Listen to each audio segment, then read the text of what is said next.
जेव्हा मी जाईन ना, तेव्हा माझा मुलगा पहिला काय करणार?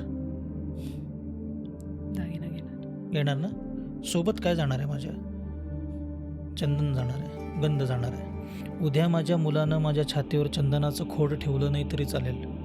आयुष्यभर या शरीराला चंदनानं मिरवले ना मी, दॅट इज अलंकार. म्हणून गंध लावून बाहेर का पडावं? का हा अलंकार आहे माझा. अलंकृत होणं म्हणजे एक्सेसरीज घालणं नाही आहे.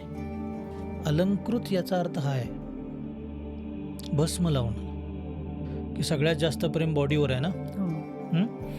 मग हे बॉडीवरचं प्रेम एंड ऑफ द डे याची काय होणार आहे? राख होणार आहे. ह्याची जाणीव मला प्रत्येक आरशात कळावी, की जिथं जिथं बघेन की मी दिसायला सुंदर आहे, अरे मी मस्त दिसते, माझं असं असं स्टेटस आहे, अरे यार मी काळीच दिसते, अरे मी जाडच आहे, अरे मी बारीकच आहे, डझंट मॅटर. सुंदर स्त्रीची आणि कुरूप स्त्रीची अस्ती वेगळी नाही.